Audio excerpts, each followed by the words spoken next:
Om Shanti and welcome to all of those who are with us today for this workshop, which is going to be given by Sr Sharona. Sr Sharona has been in Gyan for over 40 years, and I would say that she really epitomizes a good student. If we've watched her from a distance, we've seen her sacrifice, her dedication to the study, to following Srimad, and really to doing seva. So a great example of swa parivartan. And she, from having taken Gyan in Paris, she was asked to go to Boston, which was actually where I first met her.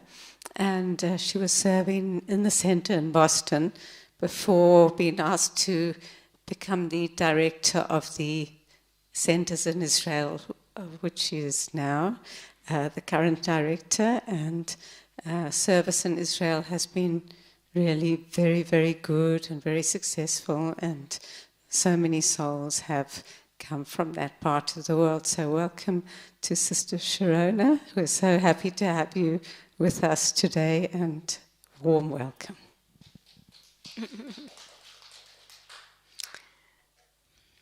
Om Shanti.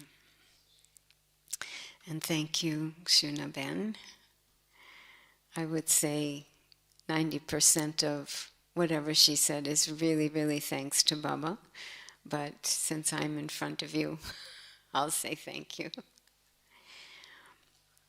You know, we're such a small group, I would just as soon go down there. But are you thinking more are going to come, or what should we do?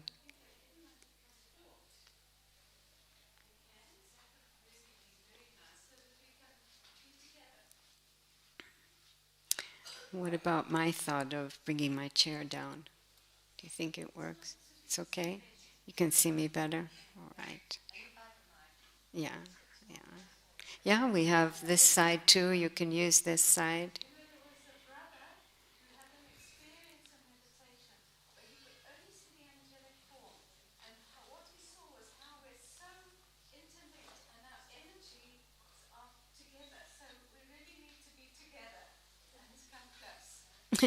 I think the group that was in some of the meetings have just arrived.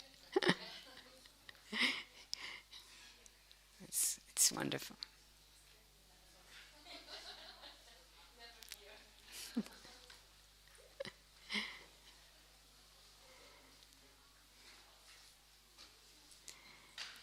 Hi, Mel. Nice to see you.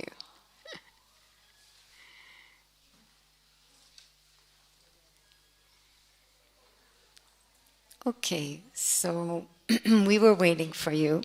You haven't missed anything.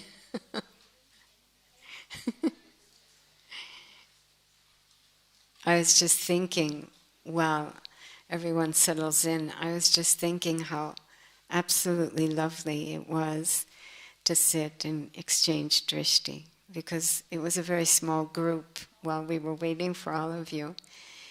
And so it was a chance to really exchange drishti, and I enjoyed it so much.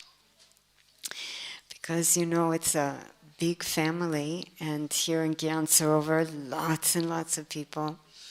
We pass by each other in the dining hall, and we smile, and we're happy to see each other, but to give drishti is the specialty of the confluence age, and the special way we greet and meet and love each other. And I must say, I am especially happy to see the group from Vietnam. It's really a most beautiful thing.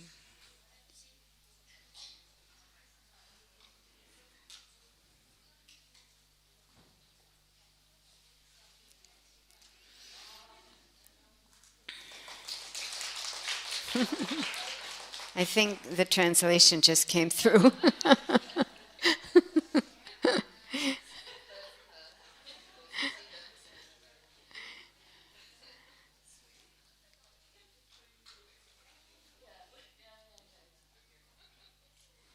Otherwise, that would be one grateful audience. I wouldn't even have started, and I was already being applauded. Okay, so welcome.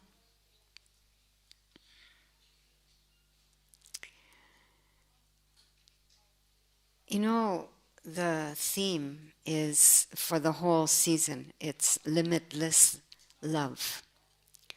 Living in limitless love. And then I was given this subject, limitless love in service. And I think the topic, limitless love, is already huge. And service is also huge. So let's see how we can explore these two and put them together in a way which makes us more able to serve in limitless love. Translation is okay? Yeah.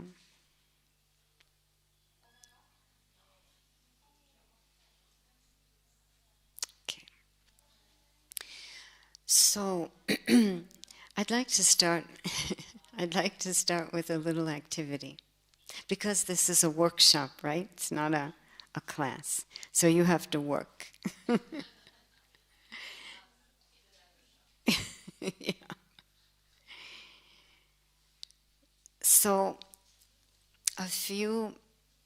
one particular question here. Can you identify the main quality of the Brahman form, the angelic form, and the deity form? Because Baba has told us we have 5 forms, so we're just looking at these 3 for the moment. My Brahman form, my angelic form, and my deity form. Identify the main quality as far as your understanding goes or your experience of each.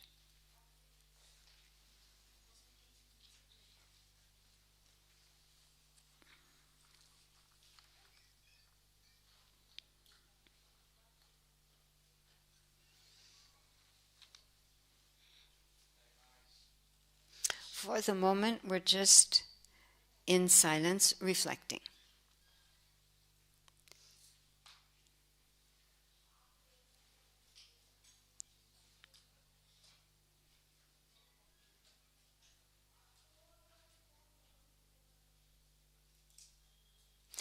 And if Shuna Ben, if I could get a roving mic, or at least a mic up here.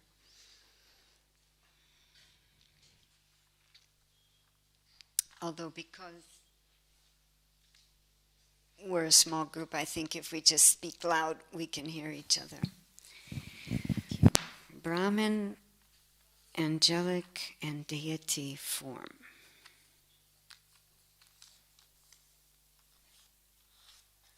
So, yeah, thanks. So what would you say is the main quality of the angelic form, Brahman form?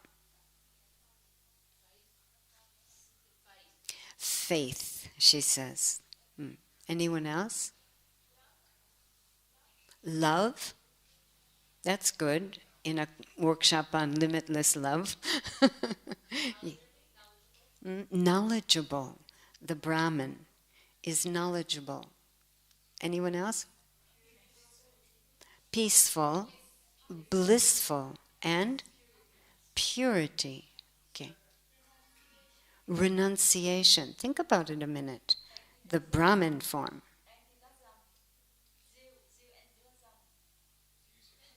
Enthusiasm. Thank you. Yeah, I often like to say we're a school and we're getting master's degrees in enthusiasm. Look at Baba. Good. So this gives us some ideas. happiness, the Brahman form, happiness, yesterday's Murli, or the other day. What about the angelic form? What would you say? Hold on, maybe if you raise your hand, then I can go one at a time. Yes? Loving and detached. Lightness.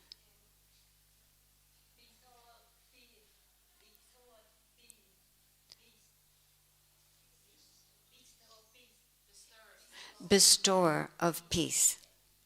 Thank you. The angel form. Messenger of peace. The angel form. Anyone else? Yes. Complete. Complete. Okay. And double light. Someone was saying light, and here's double light. Okay. And the deity form. Because you're reflecting on this according to your understanding of these three forms, but also according to your experience. So what would you say is the main quality of the deity? Yes. Divine. Pure. Yeah, pure. Powerful. Powerful. That's interesting. Cheerful. Thank you. Full of virtues. Goodness. Goodness. Bestower. Bestower. Okay. Brahman, angel, deity. What I'd like to do is explore these three forms a little bit more, and then as to how this connects to the theme of this workshop, we'll look at that in a few minutes, okay? But let's go into an exploration and an experience of these three forms. It's a kind of meditation, no music, no nothing, but see if you can just follow along this commentary.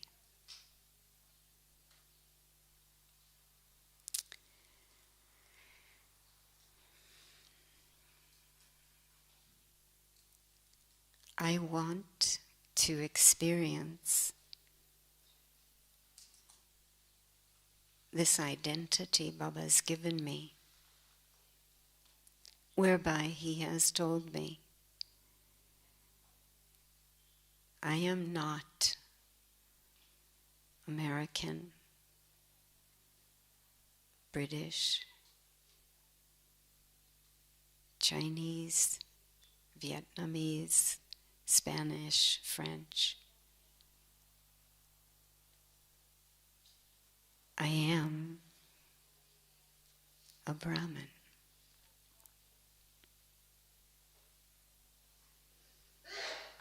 It means I've died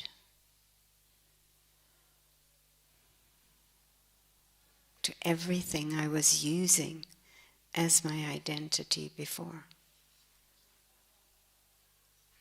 I've taken a new birth. I am a child of God.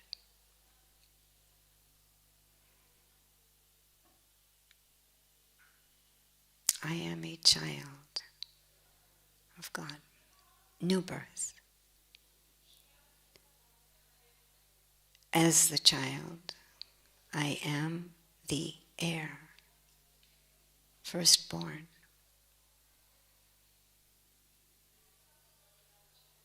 Everything that belongs to God is also in me, inherent. I'm very, very powerful. I am a Brahmin, direct creation of God. everything Baba has, I also have.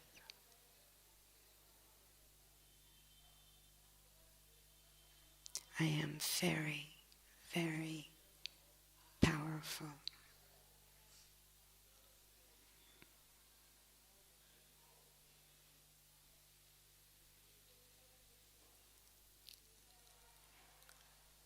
On my left, I now visualize my angelic form, full of light. And I leave my Brahman form and enter my angelic form.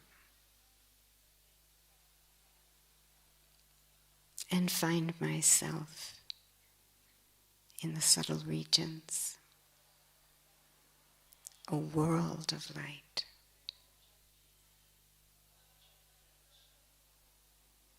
Divine light.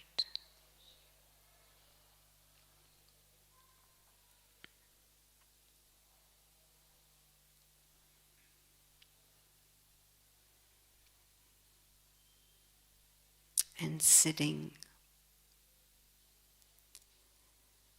on a beautiful throne is Baba, Bapdana. Same beautiful light all around him.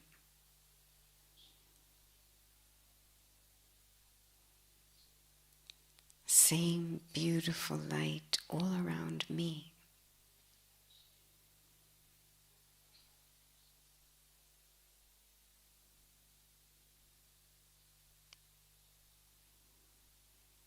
I sit next to him, also in a beautifully decorated throne. Both of us filled with light, enjoying such lightness and directing our gaze to the world below.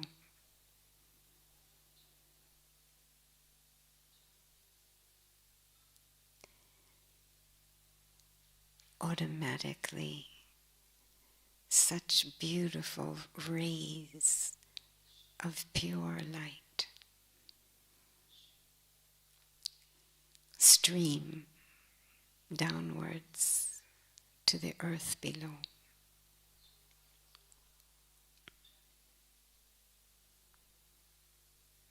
I am an angel of God, bringing light and energy of hope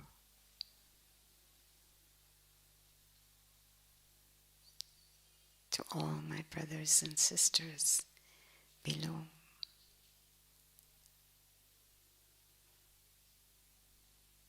I am above, completely free. I am above, completely light. Nothing of the stories, the situations, the scenes in the drama below on earth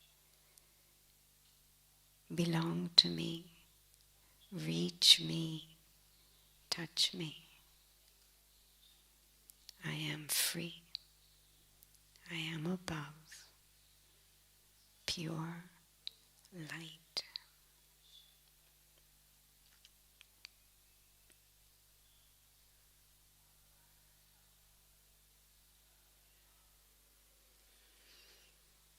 And now I leave my body of light and enter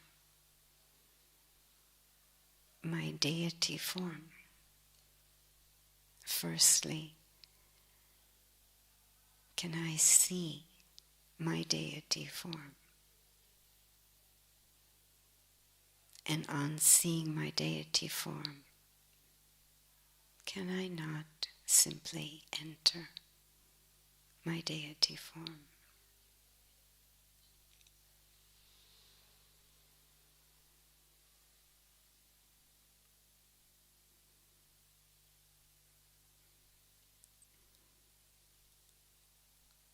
in my deity form. I am the Master.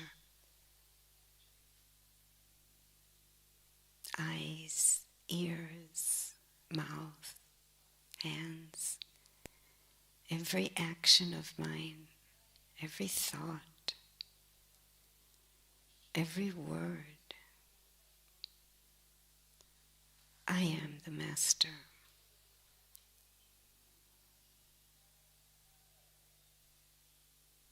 I'm using this body to express myself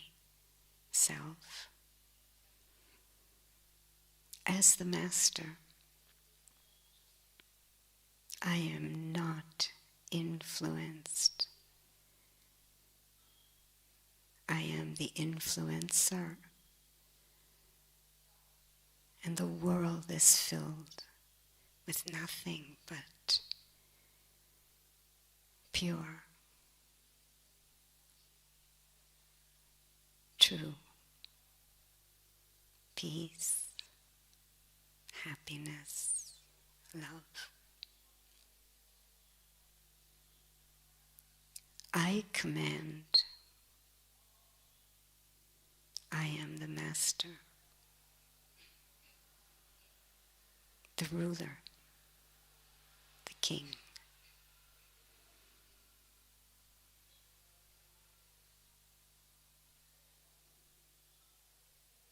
And now I return to my Brahman form.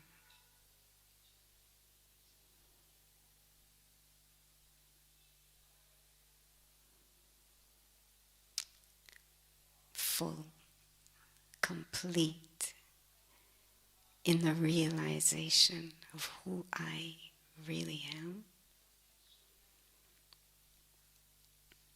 I am an instrument for God. I am God's helper.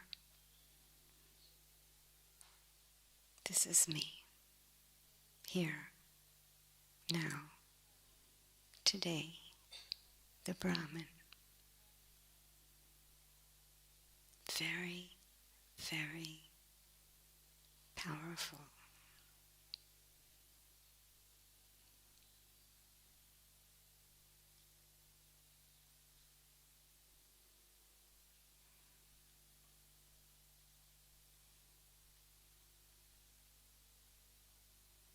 Thank you.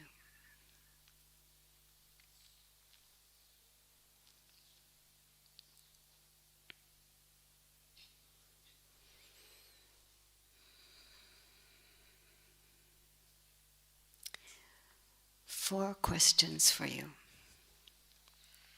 so you might want to write them down. Number one,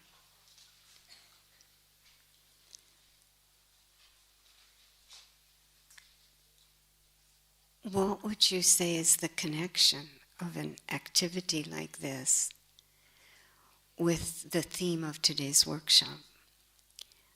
Limitless love in service. What's the connection between an activity like this and the theme of today's workshop? That's the first question. Second question, what would you say is a synonym of limitless love? Limitless love. What's a synonym? What is it? What's another word for it? Limitless love. Another word. That's number two. Number three is the opposite. We can imagine that the opposite of limitless love is limited love. But what's another word for that? What is limited love? What's another word for that?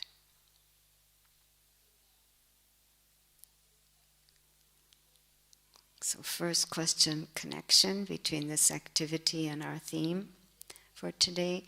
Second question, another word for limitless love. And third question, Actually, same question. What's the opposite of limitless love? If we say limited love, then what is limited love? So this is all part of number 2.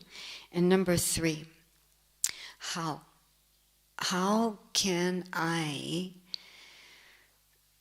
achieve such a capacity of love in service? What am I already doing which I want to be doing more? Or what do I need to be doing which I haven't been doing? How to achieve such a capacity of love in service.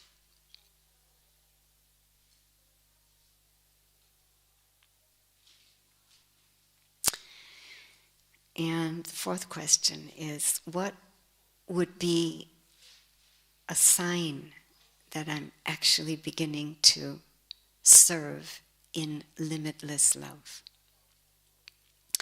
What would be a sign that I'm actually beginning to serve in limitless love? And I'm going to give you like 5 minutes to reflect on these 4 questions, and then there'll be some time for sharing. Is 5 minutes okay? You want more? Or 5 minutes is okay? Let's take 5 and then we can check in if it's not enough.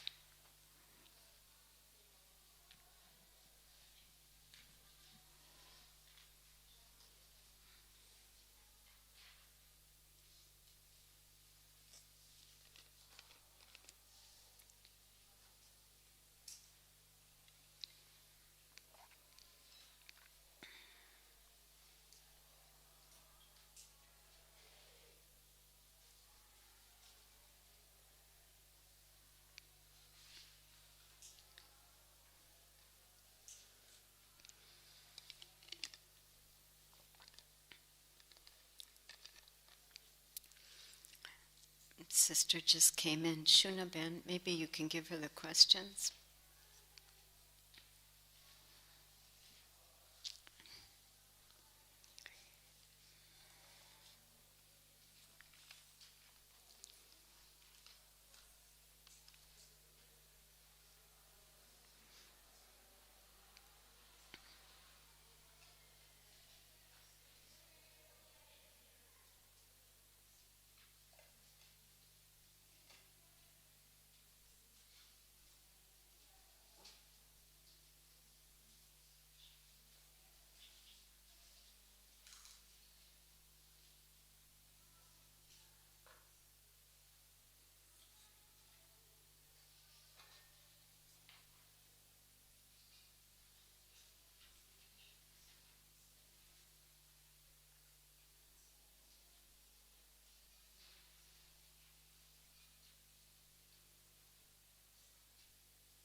Okay, if you're finished, turn to somebody, maybe even somebody behind you, somebody you don't know, and share your answers.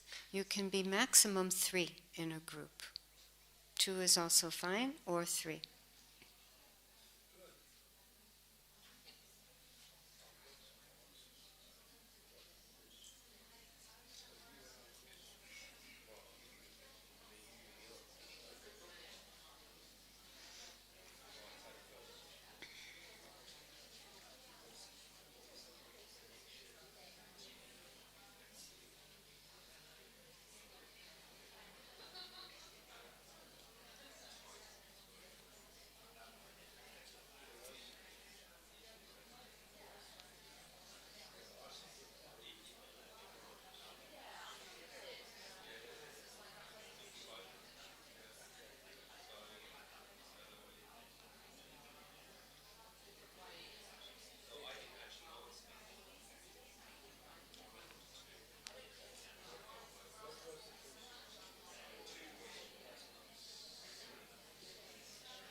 3 more minutes enough? 3 more minutes?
Om Shanti.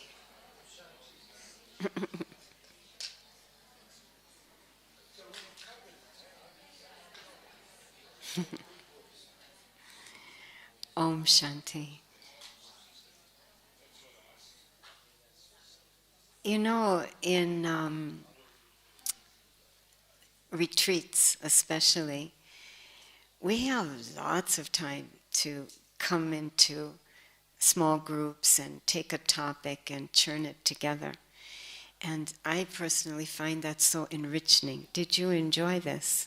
Did you enjoy this? Because here in Madhuban, that's really what we should be doing. Over lunch, over walks in Dadijanki Park, take a subject, share the churnings. But mostly we don't take advantage of that kind of being together. So I wanted to be sure we had some time to do that here in today's workshop. Very briefly, we started late, so I'm watching the time. But I would like to hear what some of you have to say. And so maybe if we could hear from someone just on the first one and the third one. In other words, how do you see the connection between the activity we did at the beginning and then the theme, Limitless Love in Service? So if anybody would like to share on that, plus the third question, which was, how do we get to that? How do we get to that? So just sharing from those two questions. Anybody like to share? We have a microphone here.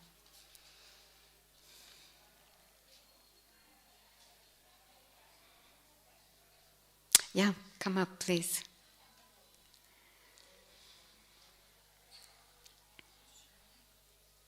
There you go. Microphones come to you. What's your name and where are you from? Om Shanti. So I'm from the state Goa, India.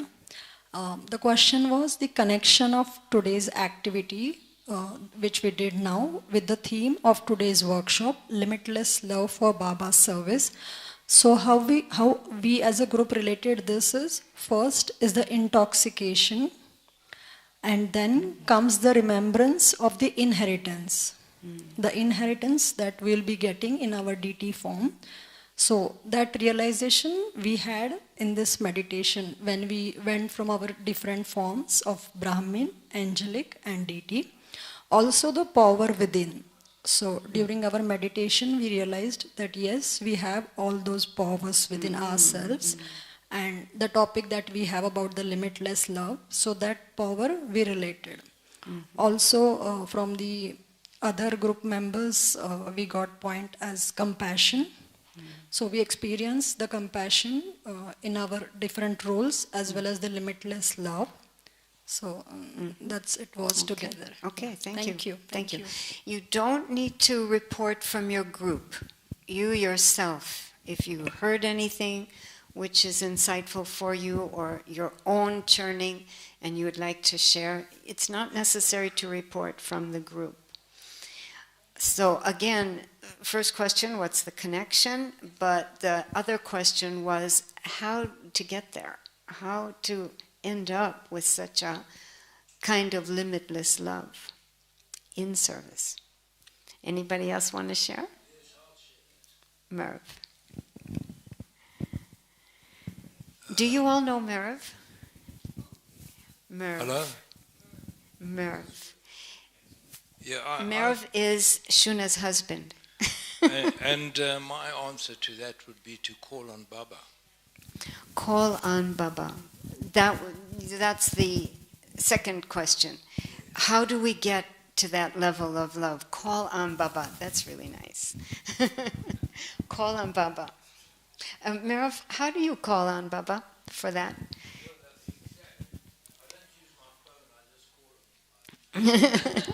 Can you say in the microphone? What I said is I don't try and get him on my telephone. I haven't got him, so I call on him mentally. Mental calling him. Okay. Anyone else? What is the connection between that lovely... Yeah, can you go? Can you bring the mic to the person? Yeah. Oh, I see. Yeah, what's the connection between that activity and our topic, and how do we get to limitless love? Anyone else want to share? Yes.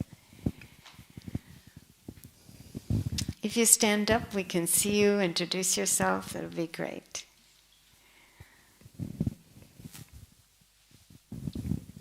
Om Shanti.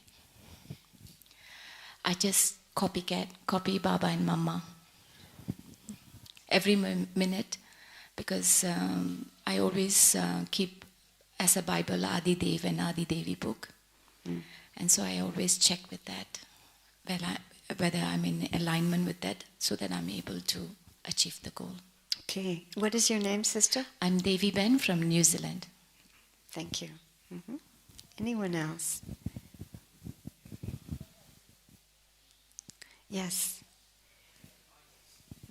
And we need a translator, possibly.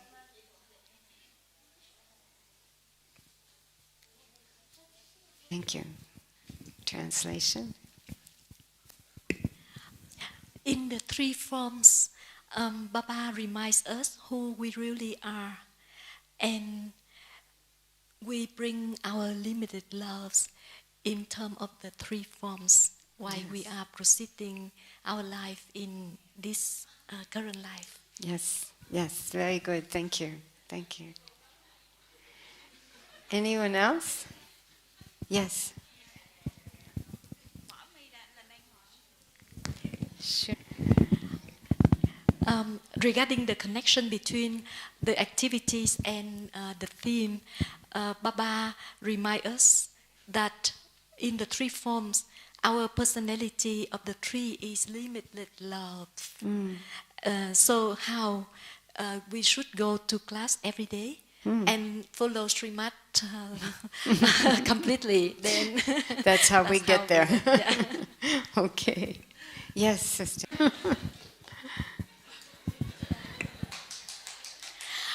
So we realize the role, the mission of Brahmin, and at this time especially we are together with God, so the magic will take place. And how to get there? We are the instrument and we do God's services, and we should have the same love for all souls. So we should give love, respect, mercy to everyone. Yeah, thank you. Beautiful. Okay, just because of time, I'm going to share a few thoughts of my own, and hopefully there'll be time for a little bit of interaction, questions, any other comments you all would have, and another meditation towards the end. Because I really do feel, which is what many of you are saying, it's the most important ingredient for serving with this godly love, because limitless love is not human love, right? It's godly, spiritual love, very, very different. And I think the most important strategy or method that Baba's working with to get us to that level is to simply make us understand, but more importantly, believe, and even more importantly, accept that this is what I am. This is who I am. This is what I am. Baba's method, in some Murlis they say his methods are unique. This is unique. He's trying to get to convince me that whatever I've been using for my identity for 2,500 years is an illusion. It's an illusion. In fact, I'm a Brahmin who is also an angel, also playing the part as foundational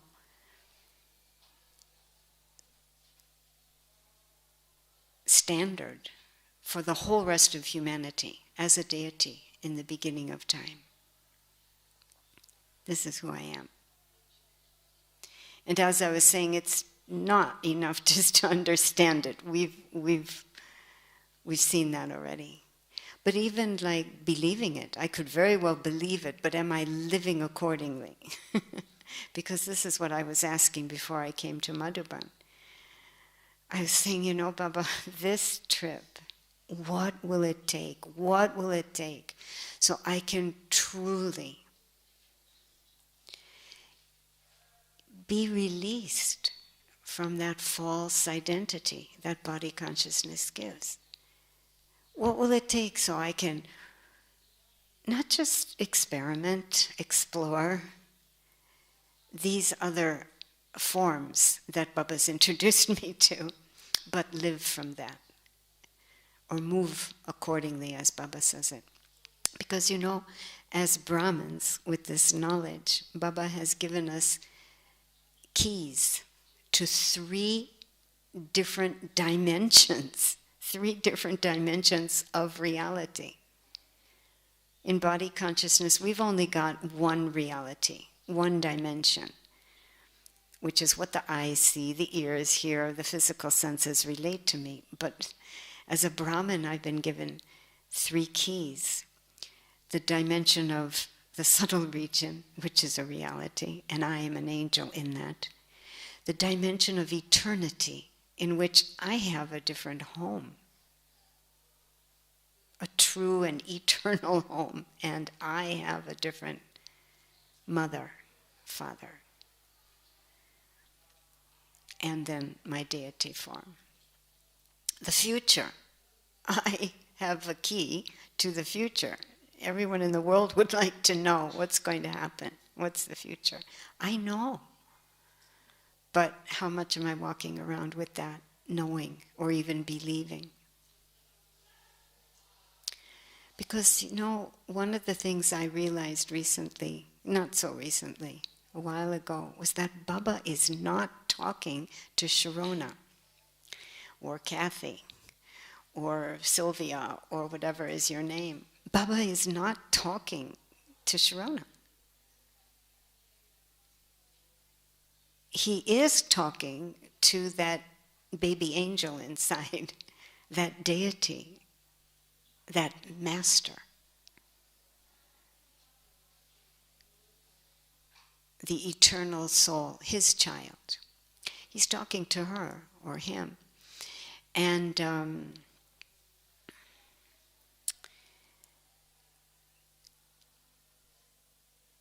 it's not as if this is like the first time I'm hearing it and then accomplishing the adoption. It means releasing of the old identity and truly adopting the true identity. Every cycle I do this. So he's not really teaching, right? He's more like a doctor working with an amnesiac patient. Sometimes people wonder, why does he have to say the same things again and again? It's because that's how you try to help an amnesiac patient. I don't know if there are any doctors here. There are probably all sorts of techniques, but what we can imagine is you're just repeating. You're just repeating. Who are you? Who are you? Where do you belong? Who do you belong to?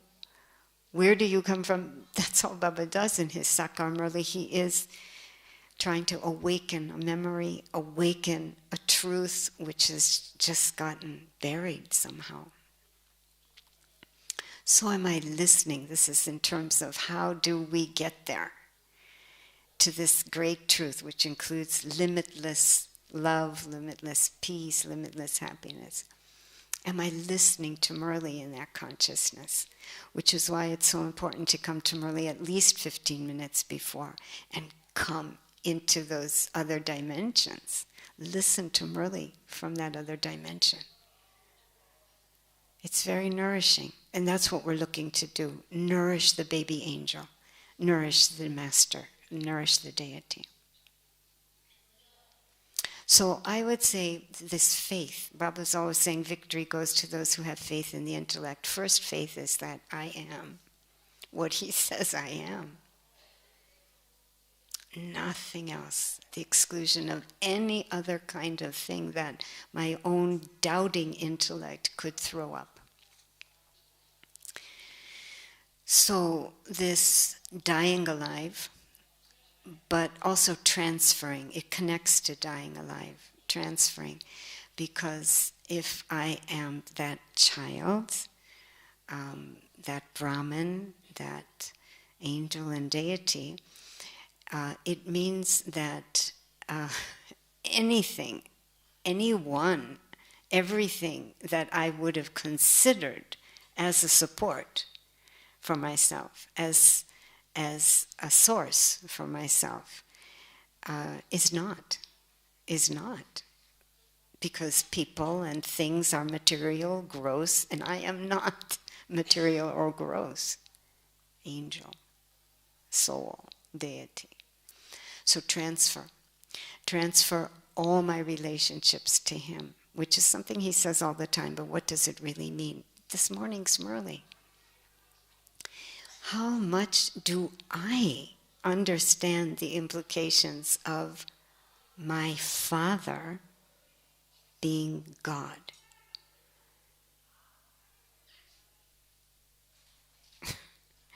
My mother, my father, I have an eternal mother and father, and they are God. So, where do I go when there's a problem? Who do I turn to? Who do I call for sustenance, support, comfort? Like Merav was saying, do you call Baba or do you call someone else? Because he is not just my father, my mother, but also my friend. so available at all times, and so loyal to me. He believes in me, he'll never let me down. He'll support me like no one can. Transfer all relationships. Am I using any book, any philosophy to still figure things out?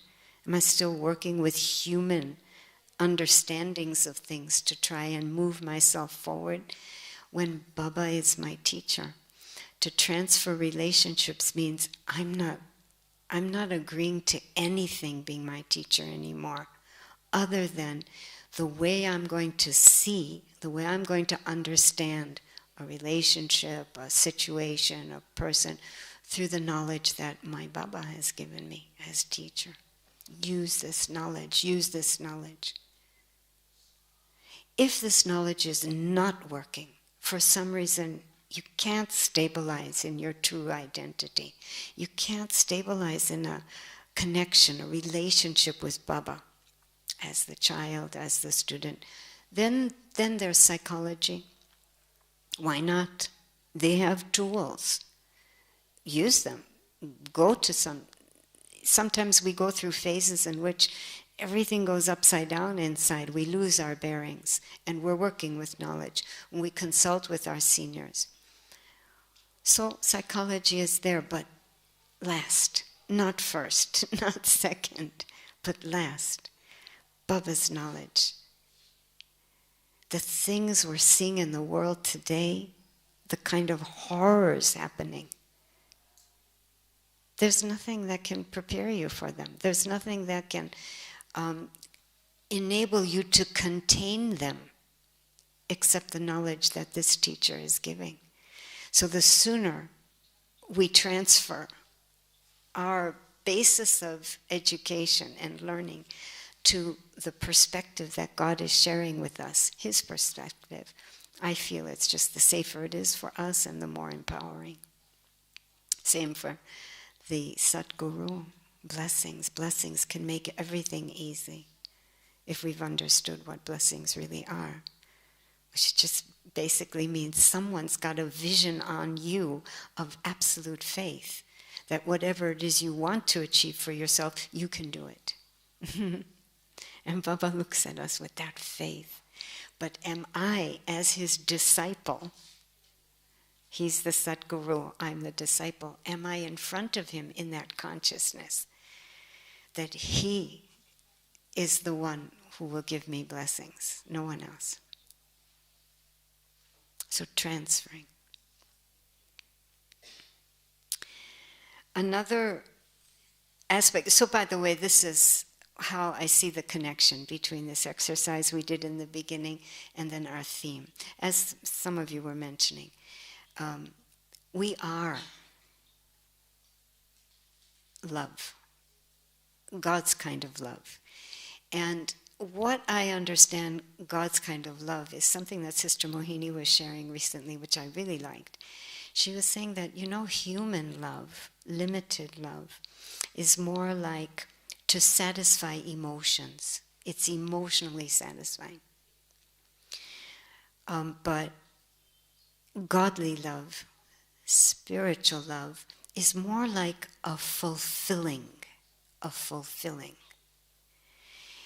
So Baba's love to us is actually filling in us everything he has.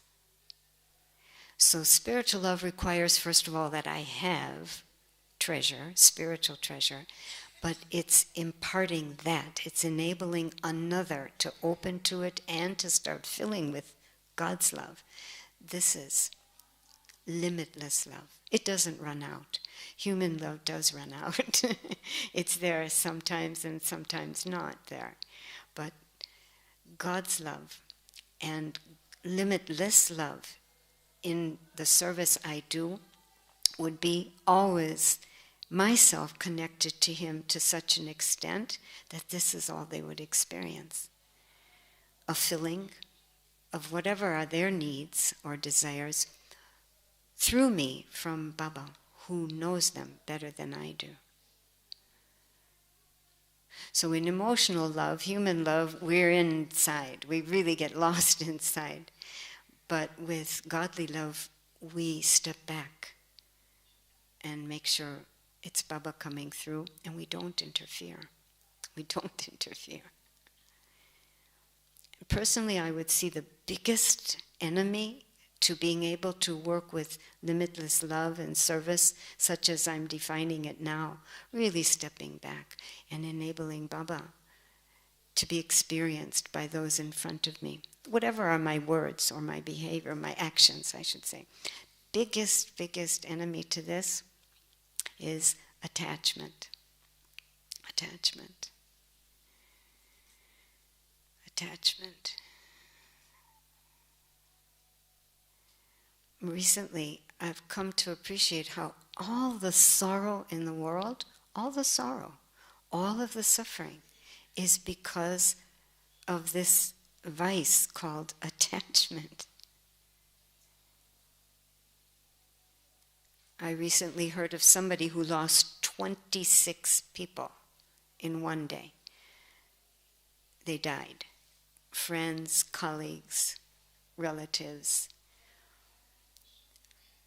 How do you cope with that, first of all? She's not a Brahmin.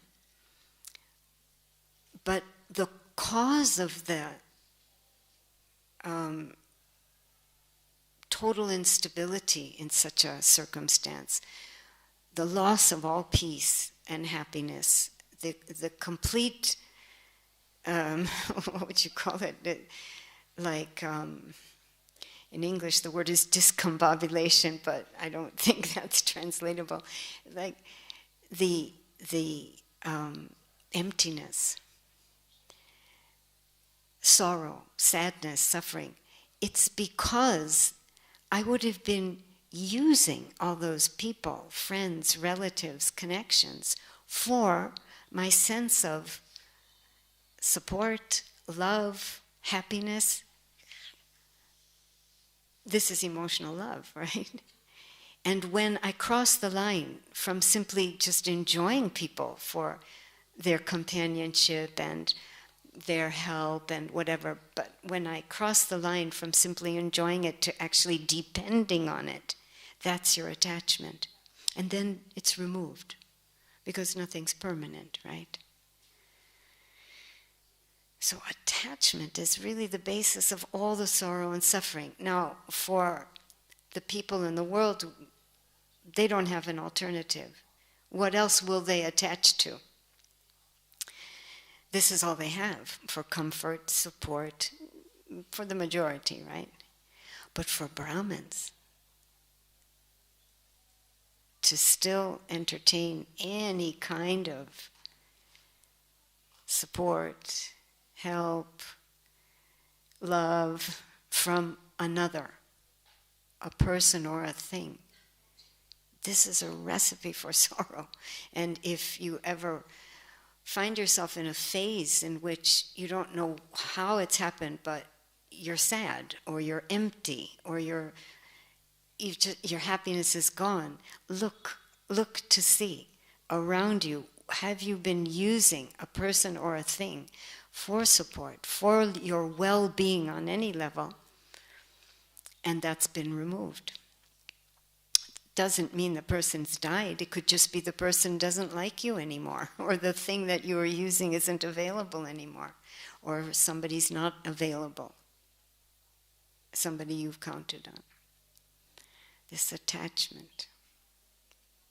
So with people, we transfer all relationships, and with things, we become a trustee. It's not mine. Nothing is mine.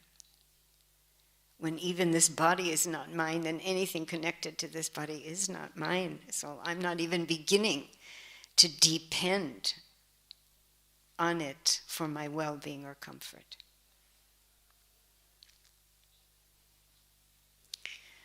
So another thing that I think will get us there to this state of limitless love is, Baba's been talking about it, I think, for the last few Sunday Avyak Murlis, which is take charge of your mind. Take charge of your mind.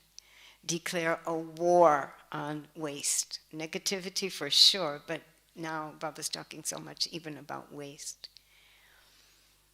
And often as not, it comes down to two things, I think, which is just controlling your mind, just full stop. No, I'm not going to do it. But then also ruling. I've got to give my mind something else to think. Got to give my mind something else to envision. That's what the whole of Gyan is for, to give me the alternative. But in a very old Murli, a 1971 Murli, I came across a very interesting definition of two words. Controlling power, yes, but also willpower. And we definitely need willpower if we want to take charge of the mind. So Baba was saying that willpower basically means you just will. Whatever has caught your mind, a situation, a difficulty, a relationship, just will it to Baba, which is another way of saying give it to him, which is what he said in the Murli the other day in the Milan. Take charge by completely disowning any of these situations and problems and people that otherwise would deceive you into thinking that you have a problem and that you need to think it through to solution. Instead of, like Merv was saying, calling on Baba and let touchings and signals come to you. It's such an easy life when I use Baba more. Willpower. You just will the thing to Baba. You died. You died alive. You have a will. That's it. He called it the power of yoga. This willing of whatever's the issue to God, that's your power of yoga. And he also called it the power of yoga. And for controlling power, again in 1971 Murli, he was saying, use the great mantra of contrast. The great mantra of contrast. So for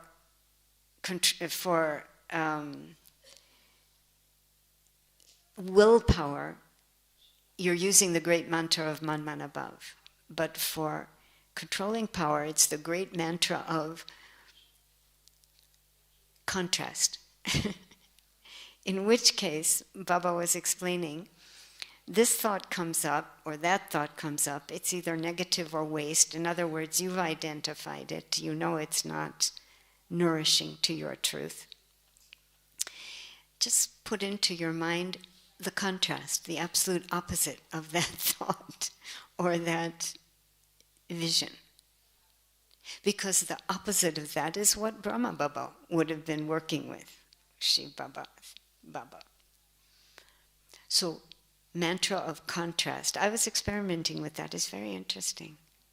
Because essentially what we're talking about, and this is a third thing I think which is involved in coming into that capacity to serve through limitless love, spiritual wisdom. Spiritual wisdom is needed, and what I've come to understand spiritual wisdom is all about is just, in a word, it's positivity. It's positivity. The framework of my reality, if I'm working with this knowledge, this teacher, this identity, this inheritance, these blessings, this Satguru,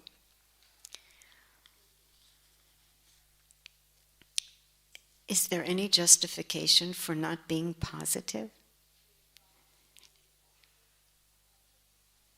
So what's my framework of reality? This is spiritual wisdom. It comes down to some of the things I've already said. We use the knowledge, we hand things over to Baba, but we don't get into problems.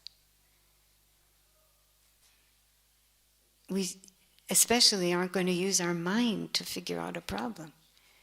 We have like 3 minutes, which is allowed. But for every 3 minutes that I'm actually going to touch the problem with my mind, I have to spend 30 minutes not touching it. Work with the contrast, bring in Gyan, feed the frequency, the wavelength of appreciation, gratitude, and most particularly relating to the Murli Baba we just enjoyed the other day. You know, he was talking about happiness. The whole thing is happiness. The whole Murli was on happiness. But did you understand what that happiness is based on? If we're spiritually wise, spiritually adept, did you catch it? It's all about understanding what is attainable when you are a Brahmin, an angel, and a deity. Fortune. The whole first part of the Murli was about fortune. This is study, to get very closely in touch with what has improved in my life, what's happened for me in my life since God has intervened, since God has come into my life and even taken over. We have to get so knowledgeable about that and then drill it, really work with it. In the morning, in the afternoon, traffic control, in the evening, we have to really accustom the soul to riding that wavelength again. Because problems, comments, criticizing, we have so many opinions, we have so many judgments. All of that stuff is a very low energy wavelength. It's body consciousness, reality, and framework. So, even if I don't have a problem, can I create a list of 10 attainments? Like, Baba, I've become so much more confident of truth. I've become more confident of goodness. I've understood more what is Maya. Attainment, because it's subtle, and we're used to gross attainments. Another degree, a promotion, we live off of a completely different track, wavelength. The world of humans, emotions, a different dimension. But training myself for appreciation, gratitude, awareness of attainment, this feeds the baby angel. And connects me to limitless truth. Really, from the experience, not just the understanding.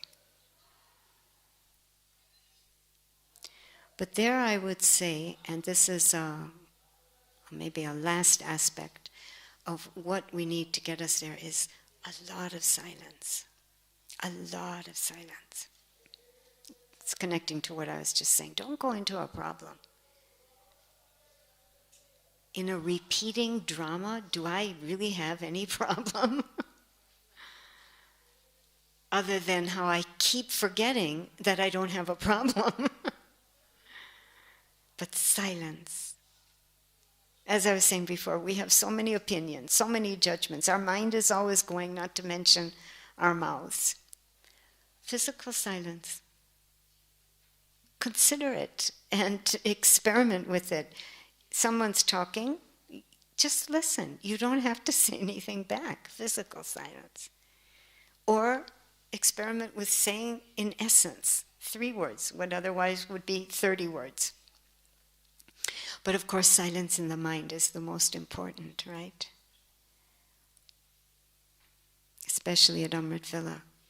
Prioritize Amrit Villa. Every time I forget that and I go to bed late, or I'm not careful about what I'm doing before I go to sleep, in other words, reviewing attainments and experiencing my true self, and then my Amrit Vela is sacrificed, compromised, it's not good. It's such a loss. Amrit Vela is gold. It's gold. Do everything you need to do to have a good Amrit Vela. Because the experiences that we can get at Amrit Vela, you would have to work 4 times the effort during the day. And even then it's not sure you would have those experiences. So silence, such a deep, deep silence in which I can really know what is peace and what is violence, so that I can start being honest with myself and do the real work. Stop looking at other people, commenting, criticizing, comparing. This is what tricks the mind, pulls the mind out. That Murli in which Baba was saying the mind has become the master, and you, the worker, it's upside down. I'm the master, because this is the other thing, right? I'm not just the child as the Brahman. I'm a master, almighty authority Brahman. And the first thing I have absolute control over, I do have this. I lost it for a couple of lifetimes, but I do have this, is mastery over the mind. Silence. Deep, deep silence creates a whole new relationship with myself. Recently I was working with a fellow who's a kind of VIP in Israel, and he's Israeli, and he has the religion of Israel, but he is a long-time seeker of truth, very, very educated, and he has kind of adopted the Buddhist path. He's become very knowledgeable about Buddhism, and he was sitting with me. He wanted to know the difference between Buddhism and this Raja Yoga that I teach, because he was curious. And he'd had some experiences in Brahma Kumaris Raja Yoga meditation. So I was not really sure to tell him what would be the difference, because I'm not all that familiar with Buddhism. But in chatting with him, I suddenly realized that an absolutely unique aspect of Brahma Kumaris Raja Yoga is newness, complete newness in relationships, starting with the relationship with myself. You know, all religions talk about the soul, but the kind of detail we get about what is a soul and the practice we're being enabled to take on, to really become versus just understand. So, totally new relationship with myself, not to mention new relationship with God, because now I know Him. And then, of course, that creates completely new relationships with others, new ways of relating to others. This happens in silence. Deep, deep silence. Whereby I experiment with my Brahman identity, angel identity, deity identity, child, etc., etc. So this is traffic control. Let's take it. And I'd like to guide this meditation by way of just giving another example of what we can do to nurture this amazing truth and miraculous process we're in as children of Baba. And I will be mentioning some thoughts out loud, but what the experiment is about is not just to hear me, but also to think these thoughts along with me, but also visualize them as much as you can. Create the visual, and also keep yourself wide open to whatever feeling emerges. And if it's a wrong kind of feeling, not connected to the thoughts or the images, that's okay. Just continue to feed right thoughts, right images, and the feelings will catch up.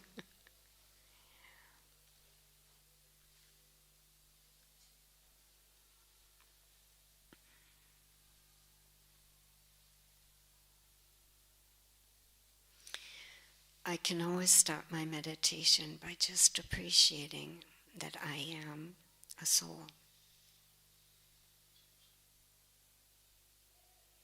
I am the soul inside this body, and I am completely independent from the body, separate.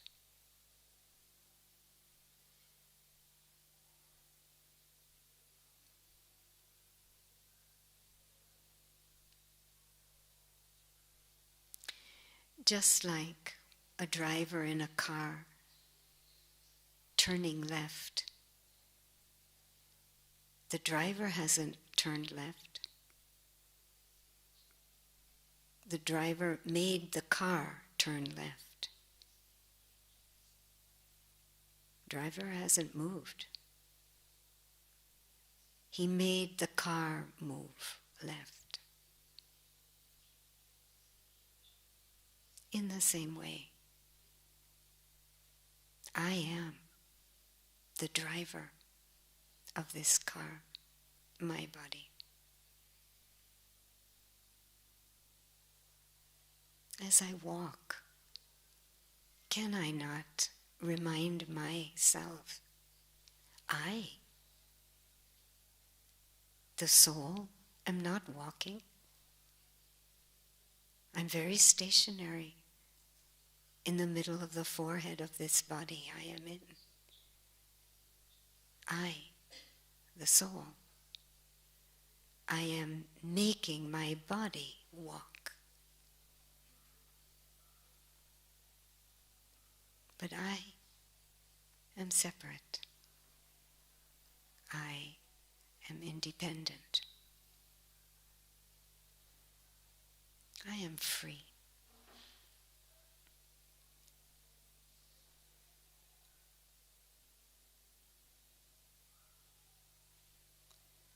As I eat, as I drink, can I not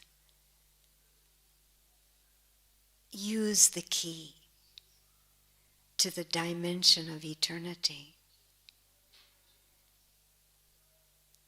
and enjoy this truth? I, the soul, am not eating. I, the non-physical, non-material, metaphysical being, I don't need food or drink. The body needs it. I, the soul, I am making this body eat. I am making this body drink. I am separate, independent, truly the driver of this car, the rider of this horse.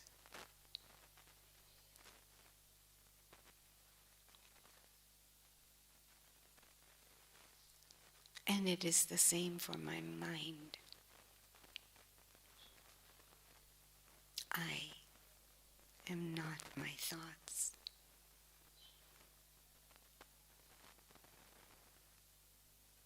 I am separate, independent,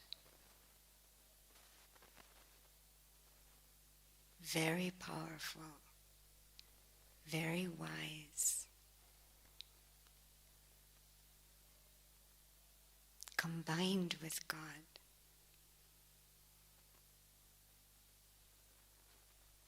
Would there be anything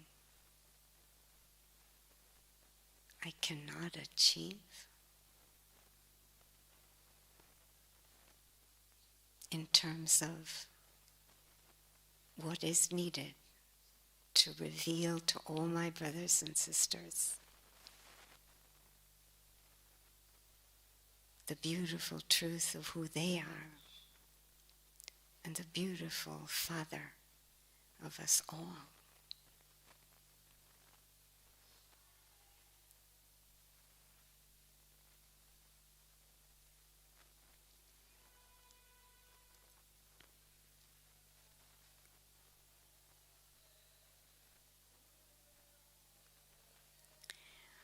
Om Shanti.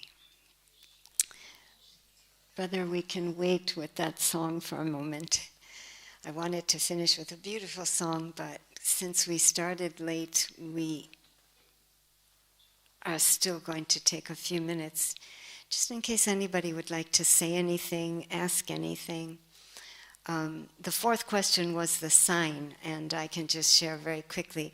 I think a very beautiful sign that I am progressing. I am beginning to move towards adopting my glorious spiritual identity and living accordingly is that I really enjoy problems. I really embrace them, I accept them, I love them. What else is going to be a mirror to me? What else is going to help me understand what I need to do? What else is going to remind me how little time I have to do it? I was sharing before that, before I even came to Madhuban, I was saying, what will it take? What will it take for me to open those doors to those other dimensions and throw away the key? Live there, live there. What will it take? And then the war in the country that I am in started, and there is so much suffering and sorrow and pain on both sides. The whole Middle East is in such a turmoil for so many decades, so many lifetimes. So I suddenly realized, this is what it'll take. This is what it'll take, because this war has really snapped my attention. And if ever I felt like I could afford laziness, carelessness, a little dishonesty here, a little dishonesty there, well, that's finished. I mean, I'm really spot on the effort needed now because of that. And I'm not even there. But I can tell you, the people who are there, both sides, Brahmins, this is what they're saying. One sister was saying to me, Sharona, I'm telling you, if anybody wants to become karmatit really fast, come to the Middle East. These tests, these problems, these conflicts, please, they're not as they seem. In the framework of positivity, we know everything is good, better, best, but really, really see them for what they are and let go of them. Let go of them. If you have to make a decision, make a decision. Don't spend a lot of time worrying. Just make the decision. If you're wrong, you'll find out later, you'll apologize. And you'll learn, and you'll grow. But basically, don't give anything an excuse to take away your happiness, your lightness, your faith, that everything is good, and most particularly, you are good, very good. This is what we should do. We should go around to each other when we see each other. We should pat each other on the back and we should say, you're good, you're so good. My gosh, are you ever good? That's what we should do. Okay, Om Shanti. Anybody want to say something or ask anything?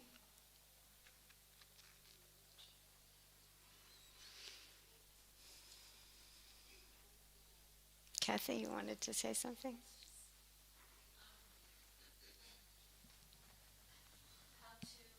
Yeah, I think you need to turn it on. You might need to go on. Yeah, I mean, just how to maintain happiness and contentment when bombs are dropping all around you. Well, it's just, did you all hear her question? When bombs are dropping, because it's not only going to be bombs, right? Yeah. Bombs are one side. He said we're going to be surrounded on all four sides. So there's also going to be natural calamities. There's also going to be your own karmic accounts unsettled, illnesses, diseases. So this, for example, is a way to stay stable. Is, again, spiritual wisdom. Are you feeling fear? Power of contrast, the mantra of contrast. What would be the opposite of fear? And why shouldn't I feel that? Use Gyan. Create a framework that belongs to those other realities, because they're not alternative realities. They are the reality, and this is an alternative reality. You know, it's a lot like a movie, a good science fiction movie.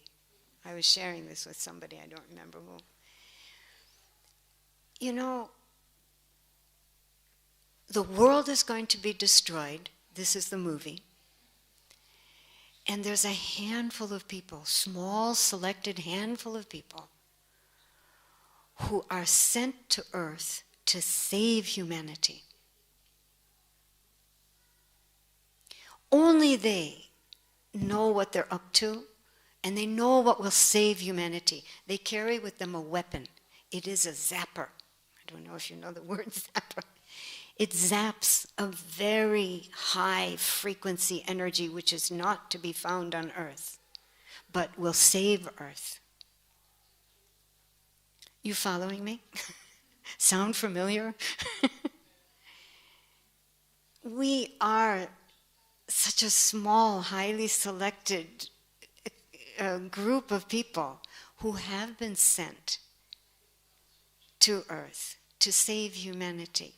Our zapper is pure feelings, good wishes, positivity, which does not exist on the planet right now. Not as an energy, a raw energy, because everyone's too attached to other energy wavelengths, and they're feeding off of that.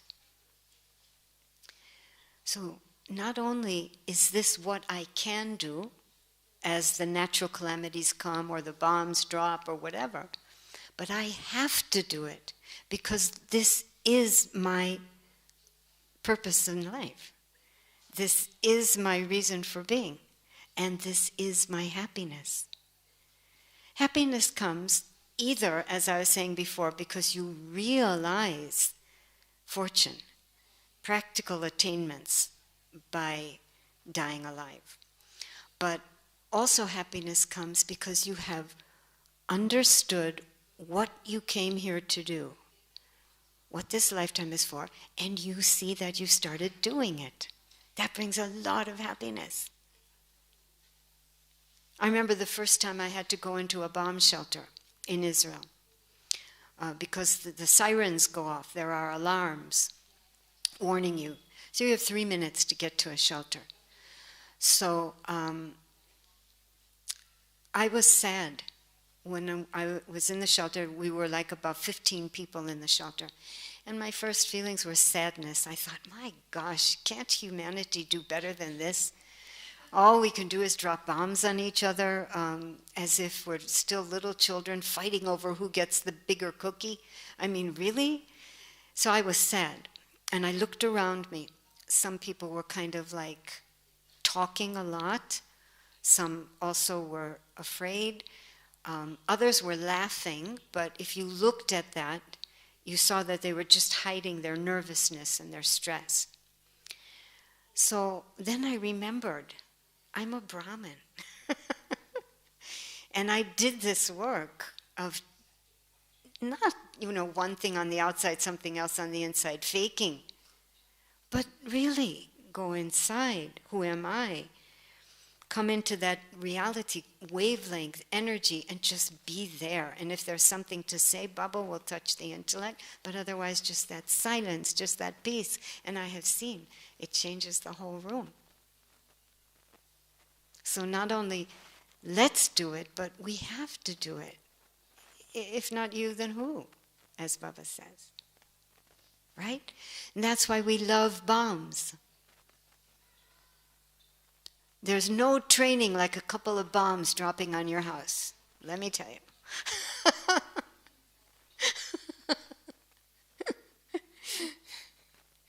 Yeah, anyone else? This is important stuff, right? If I'm still sad, if I'm still afraid, if I'm still any of those things, what is that telling me? This Madhuban, it might be our last. We're in a blessed place, divine energy all around.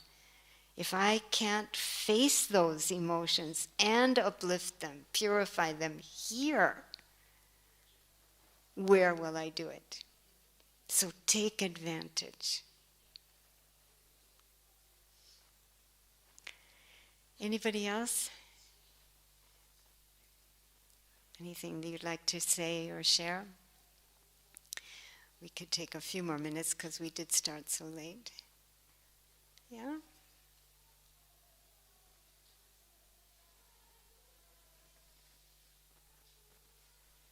I can tell you I love you limitlessly. Such beautiful feelings Baba creates in us. Such beautiful feelings. It's an attainment, right? Fortune. Okay, so if our brother is still in the cabin, we can finish with this song. And if I can ask the translators to translate the words of this song, because it's also very beautiful. I think we can just thank you so much for actually filling us with so much enthusiasm for when the bombs drop. Or the fires, or your the own earthquakes stuff. and all of that. So I think it's really, we can be very easy and loving about it all. Thanks so much, Sharona Ben. We have to be easy and loving about it all. Okay. Shunaben, is our brother there? Sanjay?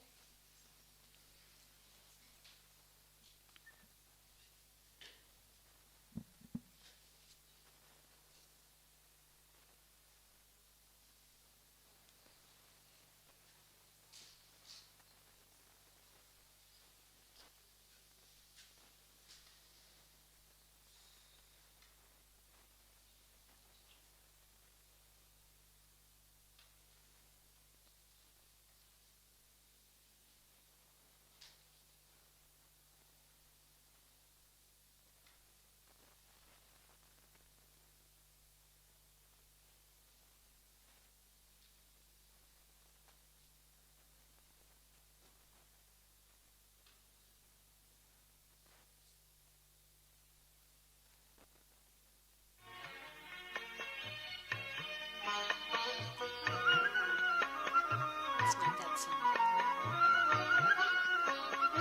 Is it Sanjay who's there?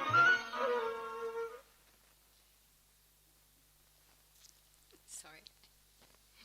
I don't know Hindi enough to know if that would have been a good song too.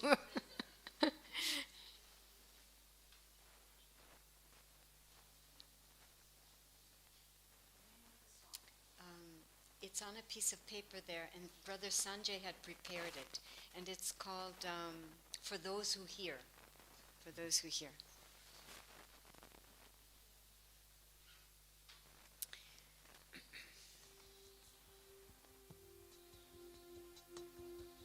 There we go. I will come to you when you are in the darkness. I will come to you when you are in the silence. Once again I will write upon your heart, and I'll meet you deep inside your inner castle, where together we can take the fear apart. And you've known